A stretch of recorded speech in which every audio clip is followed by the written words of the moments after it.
कसा जागा वाटपाचा फॉर्म्युला ठरलेला आहे, काय नेमकं निर्णय झालेला आहे ते थोडक्यात महत्त्वाचं आहे. आता हलू नका. अहिल्यानगर महानगरपालिकेच्या 2025 सार्वत्रिक निवडणुकांसाठी भारतीय जनता पार्टी आणि राष्ट्रवादी काँग्रेस पार्टी यांच्या युतीने 64 जागांवर उमेदवार उभे केलेले आहेत. त्यापैकी 32 जागांवर भारतीय जनता पार्टीचे उमेदवार उभे आहेत. 34 जागांवर राष्ट्रवादी काँग्रेस पार्टीचे उमेदवार उभे आहेत. महायुतीसाठी शेवटपर्यंत भारतीय जनता पार्टी आणि राष्ट्रवादी काँग्रेस पार्टीचे वरिष्ठ नेते मंडळी प्रयत्नशील होते, परंतु शिवसेनेकडनं अवास्तव जागांची जी मागणी करण्यात आली त्यामुळं या महायुतीत काही मर्यादा आल्या आणि त्यानंतर आम्हाला निर्णय घ्यावा लागला. भारतीय जनता पार्टी आणि राष्ट्रवादी काँग्रेस पार्टीच्या युतीच्या माध्यमातून आम्ही आता या निवडणुकांना सामोरे जात आहोत. कुठेतरी शिंदे सेनेनं आरोप केलेला आहे, गेल्या 8 दिवसापासून भाजप आणि राष्ट्रवादीने त्यांना खिळवलं आणि त्यांची जी विद्यमान महत्वाची जागा होती त्याच्यावरच दावा केला, म्हणून आम्हाला कुठेतरी बाजूला सरकवलं. नाही, असं म्हणणं एकदम चुकीचं होईल. कारण साधारणतः जर तुम्ही पाहिलं असेल तर त्यांनीच त्यांच्या मुलाखतीत सांगितलं की त्यांनी 24 जागांची मागणी केली होती आणि त्यांनी असं स्वतःच सांगितलं की 19 जागा द्यायला महायुतीमध्ये भारतीय जनता पार्टी आणि राष्ट्रवादी काँग्रेस पार्टी तयार होती. परंतु हे असतानाही त्यांची जी जागांची मागणी होती त्या जागा सोडून उर्वरित जागांवर राष्ट्रवादी आणि भारतीय जनता पार्टी यांच्याकडेही मोठ्या प्रमाणात इच्छुक उमेदवार होते. त्यामुळं एवढ्या मोठ्या संख्येने जागा देऊन महायुती करून दोन्ही पक्षांना, भारतीय जनता पार्टी आणि राष्ट्रवादी काँग्रेस पार्टीला, त्यांच्या कार्यकर्त्यांना न्याय देता आला नसता.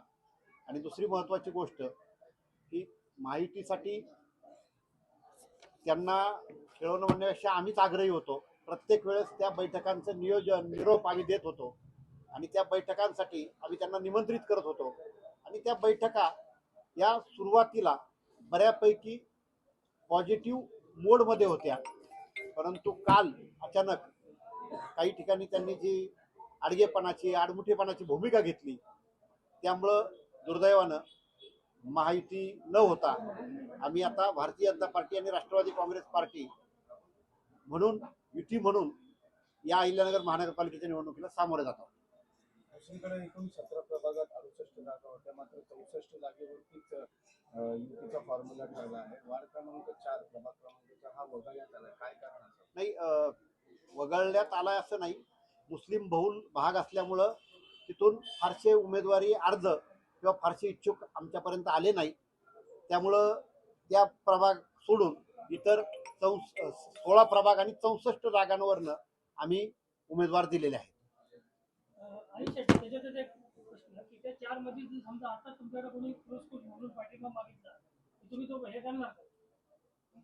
त्या 4 जागांवर जर आमच्या विचारांशी बांधिलकी असलेले कुणी जर आमच्याकडं संपर्क केला तर अशा उमेदवारांना पाठिंबा देण्यासंदर्भात आम्ही नक्की विचार करू. आरपीआयचा कोटा किती आहे आपल्या? आरपीआयचा या निवडणुकीच्या याच्यात एक सन्मानजनक जागा त्यांना आम्ही दिलेल्या आहे. याबरोबर आपल्या भाजपच्या विश्व हिंदू परिषदेने काही जागा मागितल्या होत्या, त्यांचे काही स्वयंसेवक म्हणून आग्रही होते, त्याच्यावर काही आलं का? असं भारतीय जनता पार्टी म्हणून जे काही आमच्याकडे कार्यकर्ते उमेदवारीसाठी आले त्या सगळ्यांच्या उमेदवारीचा आम्ही विचार केला. त्यांच्या जे प्रदेश स्तरावरून जिल्ह्याच्या स्तरावर आम्ही केलेले जे सर्वे होते त्याच्यावरून त्यांचं मूल्यमापन केलं आणि वर्षानुवर्ष काम करणाऱ्या निष्ठावान कार्यकर्त्यांना प्राधान्यक्रमाने उमेदवारी देत नव्या जुन्यांचा मेळ घालत या सर्व उमेदवारी आम्ही दिलेल्या आहेत.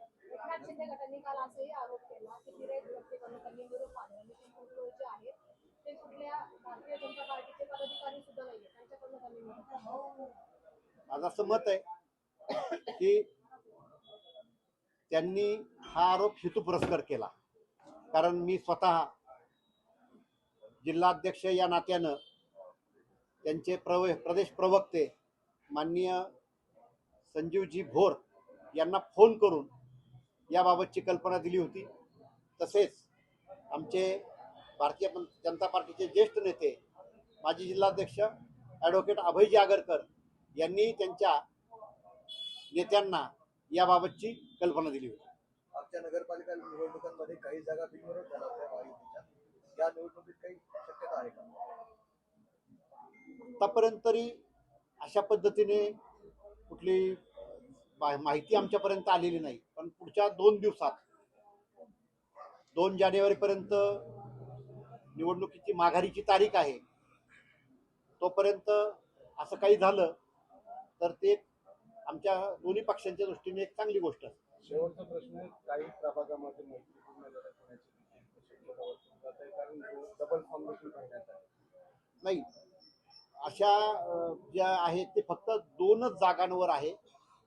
त्यातही पुन्हा एकदा राष्ट्रवादी काँग्रेस पार्टी आणि भारतीय जनता पार्टीचे सर्व वरिष्ठ नेते त्याच्यावर चर्चा करतील आणि अशा पद्धतीने जर आम्हाला ते मैत्रीपूर्ण लढत टाळता आली तर त्यासाठी आम्ही प्रयत्न करू. जागा वाटपाचा फॉर्म्युला झाला नेमका कसा आहे आणि काय सांगाल? राष्ट्रवादी काँग्रेस पार्टी आणि भाजपा अशी या अहिल्यानगर महानगरपालिकेत आज आपल्याला युती झालेली आहे आणि तशी अधिकृत घोषणा आणि पक्षाचे उमेदवार देखील या ठिकाणी जाहीर करण्यात आलेले आहे.